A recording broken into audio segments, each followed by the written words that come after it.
บ่อยากเสือสายตาว่าภาพตรงหน้าสิเป็นความจริงก็คนที่เคยสัญญาคนบอกกันว่าบ่ตายสิบ่ทอดทิ้งกำลังกอดกันอิงติงกอดอิงติงอยู่กับผู้อื่นก็ยกให้เพิ่นเบิดใจเมื่อคราวเคียงไกลร่วมใช้วันคืนสิหยุดที่กันและกัน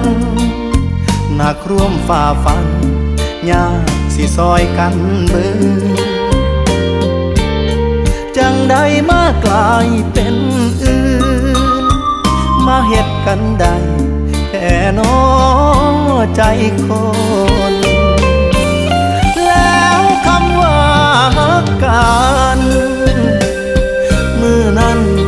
มันเหี่ยทิ่มสายแล้วคนที่ว่าฮักหลายมือนี้หัวใจเอาไผมาปนแทบบ่มีแห้งหายใจลาลอยไปทั้งตัวตน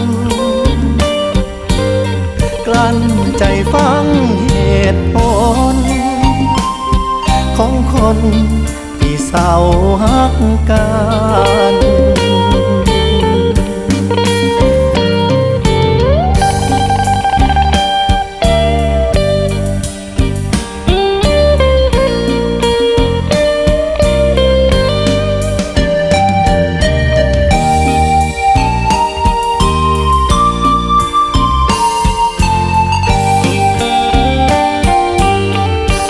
เคยโทษเขาเบิดแฮว่าเขามาแย่งว่าเขาเป็นมาแต่เมื่อได้เห็นตำตาจังได้หูว่าอ้ายโง่มาตั้งนานที่แท้ก็เป็นน้ำกันทิ่มกันง่ายแท่น้อใจคน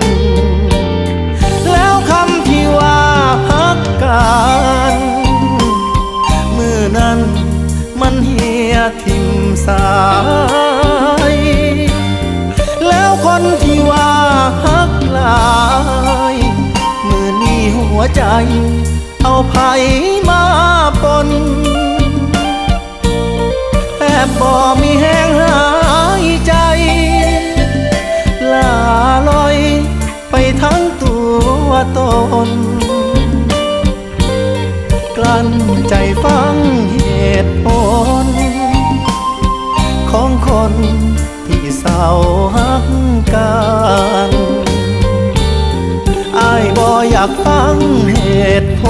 ลของคนที่เศร้าฮักกัน